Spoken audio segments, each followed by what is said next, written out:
Personally, I faced a lot when I was about to travel. Like it was terrible. Like 2 weeks to travel, a lot happened. But for this one, they do not have it. So I'm going to take a lot. Some of us are strong, like me. That day, two of our bags got missing, and then we saw it like almost 7 days after.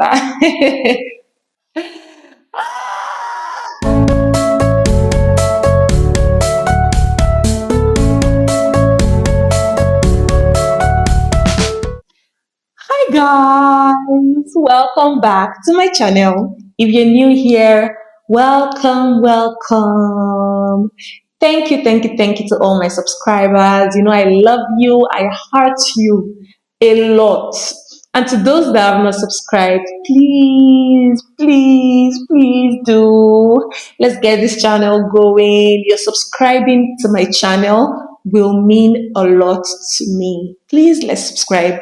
Okay, so from the thumbnail, we're going to be discussing something different today. And the reason for this is because I've gotten a lot of inquiries, questions, friends asking me, when we're relocating, what did you do? How did you go about it? I don't even know how to start. I'm confused. Help me, help me, help me. And I'm like, okay, instead of helping one person after the other, how about I just do a video about it to address so many people at the same time? You look at my back, you see that everywhere is like bluish, darkish, it's getting dark. My brother and my sister, it's just past 4. Why is everywhere dark? But that's something new for me, and I think I'm getting used to it. But it just kind of makes my day feel shorter. But then I'm adjusting. I'm like, it's still past 5. You still have a lot of time to achieve a lot today. So my brain is low, getting used to it and all. So that's by the way. Let's just jump right into our discussion. Okay, so I relocated from Nigeria. I think a lot of people know that, but I think most of these points are actually applicable to anyone relocating from anywhere. I feel like you can adjust them to your own use. First of all, I would like to say big congratulations to everyone looking to relocate because God is going to do it soon. And to those that have relocated, congratulations. And to those that are about to relocate, huge congratulations to you too. I love you all and I'm happy for you. And whichever path you are on at the moment, I want you to know that whatever it is that God has destined for you is going to come to pass. Hello. Firstly, I don't want to feel overwhelmed. I actually divided these into segments, and I have my laptop in front of me, so I might be looking down and up. That's because I really do not want to forget. I really do not want to forget anything. I want to like state out all the points just as it came to me, and I want to dish them all out to you so that it will be of good help to everyone out there. So I want you to first know that you can do all things through Christ who strengthens you. So there is no need to be afraid. That is from Philippians 4 verse 13. There is no need to be afraid. There is no need to panic. This you've got it, okay? So let's start. So first of all, thank God. Lord, I thank you for this beautiful thing you've done for me. A grateful heart is really important. There are so many people watching right now that are also hoping for their own miracle. So when you get it, you should be very grateful to God. Secondly, I would say pray. Now I'm coming to the point, but these are very important because they create a foundation for what you're about to do or what we're about to discuss. Now, there's this popular song, I will pray, I will pray, I will pray, oh, I will pray. If I don't pray, Satan will make mess of me. So you should pray. Pray to God. God, I need your guidance. I want you to teach me. I want you to guide me. Who do I meet? Who are the right people to talk to? You need guidance and you need the right information. And even when you get information, you need to be able to know what is suitable to you so that you don't run at loss, okay, on anything. So because most of the time especially when a family is relocating, you tend to spend a lot and you really need to know what is important and what is not at the time. Pray to God for the right vendors, for his guidance, for his strength, for his wisdom. Life is spiritual, whether we like it or not. Life is spiritual. So I faced a lot when I was about to travel. Like it was terrible. Like 2 weeks to travel, a lot happened. It was bad. It was very bad. I don't want to go into details because it has to do with a very delicate aspect of my life. But I feel like it was spiritual, okay? And as much as we say, okay, taking caution in the physical is good, I also feel like we should balance it up in the spiritual realm. Thirdly, don't panic. I want you to ask yourself these questions. First, where are you relocating to? Are you relocating to Canada or Germany? Ask yourself that. Now, when you know that, the next question you should ask yourself is, in what season am I going? Am I going during the summer or during winter? What do I need? If I'm going during winter, then what does that tell you? You need jackets. So that is number one on your list. Simple. So if you're going during summer, then you know you don't need jacket, you just need a couple of clothes. If you're going during winter, of course, you still need a couple of clothes, all right?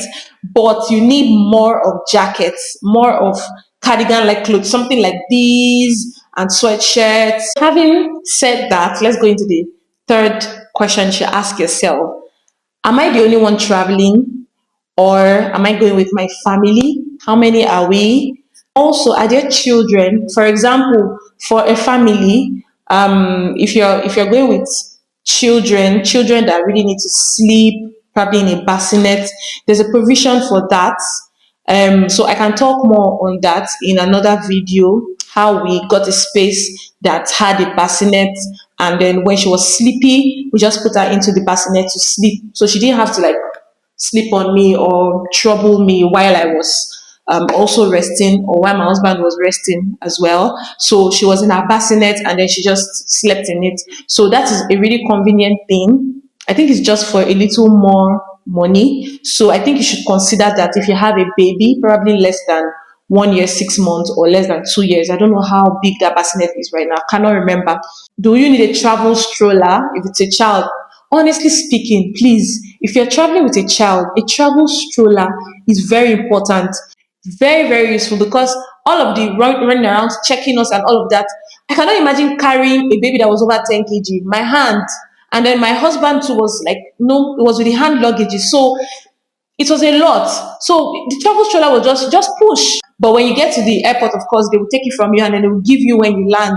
But honestly, for the time where you have to run around, the travel stroller will be very, very good. And if you can afford to get it, I would say you should. And if you can't, it's okay too. Probably you could just get your baby strap or something. But it's a perfect thing to do. So that's about that. Am I going alone? If you're going alone, then you don't need, you can just consider, what do I need as an individual? Do I need this neck pillow or something? Then also, where are you staying? If I take 425 kg bags, would I see somewhere to put it in their home? Are they ready to accommodate so much load? And if you already have a house, then that's perfect. What is the place like? That's another question you should ask yourself. The place you are going, do they have African markets? If they have African markets, what kind of goods do they have? That is where you will need someone that lives there to give you information. For example, now my husband told me that I should not bring beans. That their beans here is very nice. You don't want to spend so much when you come around. But the truth is, if you buy everything, your bags do not contain everything because we faced it at the airport. When we got to the airport, some of our things were overweight rather. Some of our things were overweight, so we had to get an extra luggage. Now that was we already got one extra luggage before, but now we had to get one more. So that is where you don't have to overpack. You need to know what exactly you need that you wouldn't see where you're going. That is what you should take. Don't take too many things. 25 kg looks like a lot, but it is not a lot. Like, in my mind, I'm like, we have 425 kg bags. Oh my, we have so much space to carry stuff. My brother and sister in the Lord, it's not like that. 25 kg is small. Whichever way, it's still good to take little of all of what you will need for the time being before you start locating where these markets are. But it will also give you a guide into how much of each thing you should take. So how much of this should I take? This one I don't really need so much because I've heard that it's good there and it's not too expensive. But for this one, they do not have it. So I'm going to take a lot. Home organizing, organization of your home. Now, are you selling your things? Do you stay alone? If you don't stay alone, if you stay with people, then you probably don't need to organize so much. But if you stay alone, then you have to know, oh, am I going to sell them or do I want to give them to a friend? Honestly, organizing things from here, which we did for some of our things, is very difficult. So, as much as you have people back there that can be there for you, just make sure that you put things in order enough for them to be able to help you continue. Sell what you need to sell, give out what you need to give out, but don't make it too much, so much that people cannot really help. Number 5 point will be creating your list. Now, this is the most important one and the one that is the most confusing for a lot of people. They don't even know what to buy. They are so confused. Now, for creating your list, firstly, I would say do not forget your major needs. Now, I call them my cannot do without. My cannot do without. That is the things that I know I cannot live without. Not like I cannot live without them, but like I mean, they are really important to me. So things like that. Some of them you already have them. For example, I had some perfumes.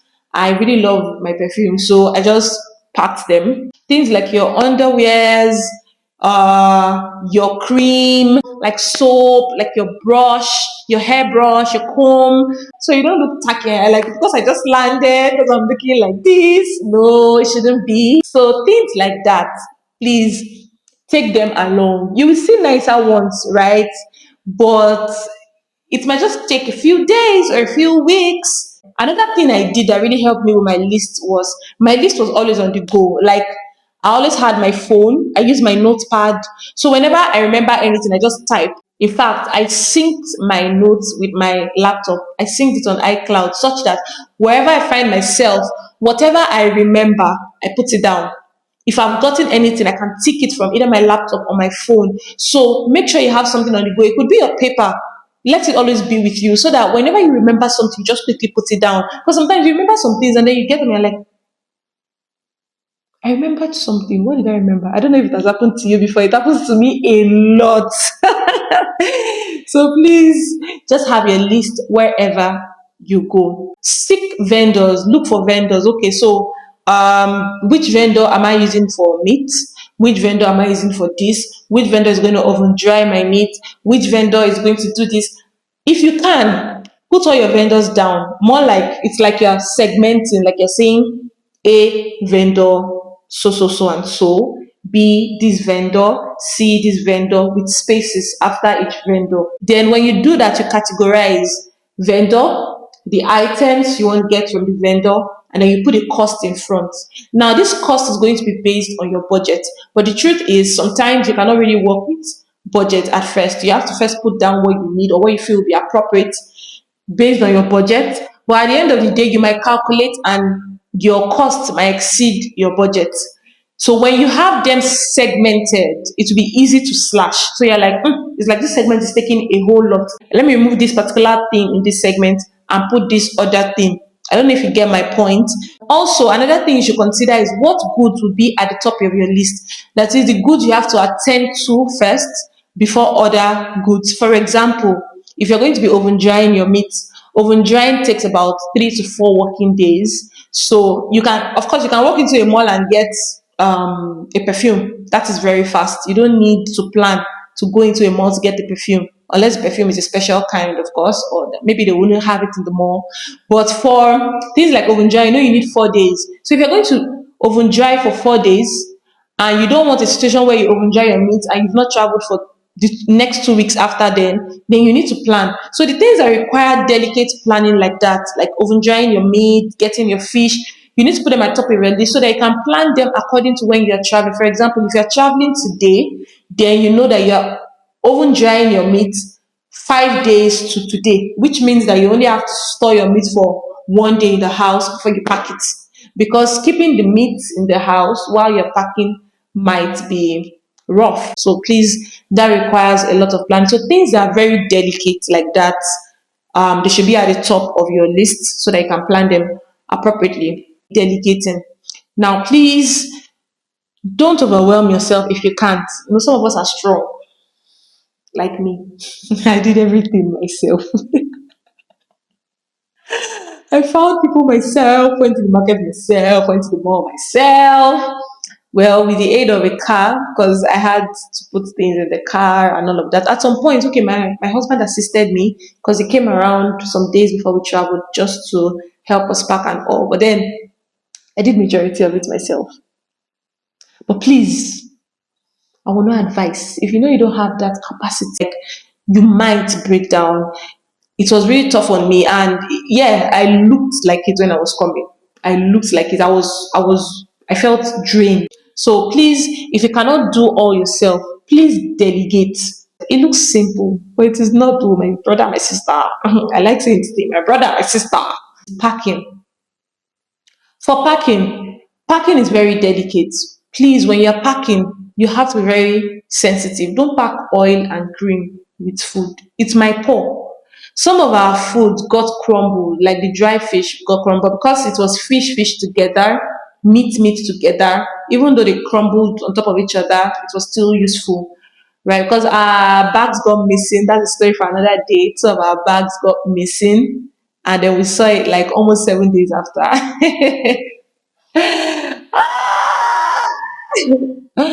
So we even took pap, and the pap got spoiled, right?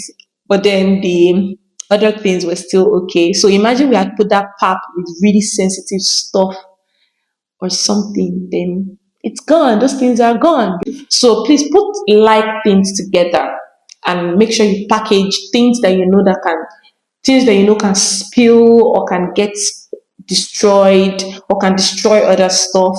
Make sure you put them in a separate place, well packaged and all. Please, that's very, very important. I want to encourage you with this Joshua 1:9. Be strong and be of good courage. Do not be afraid. And also, Philippians 4 tells us, be anxious for nothing, but in everything by prayer and petition, present your request to God with thanksgiving. And then you're going to have everything under control. I actually thought that I wanted to do this video because it was very dark, but I lied. I did it. I did it. See fine babe now. See fine babe now.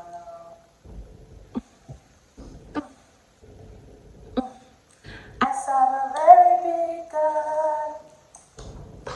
A very big God. Oh. Hey, hey, hey, hey. You know they hold my hand. He's always by my side.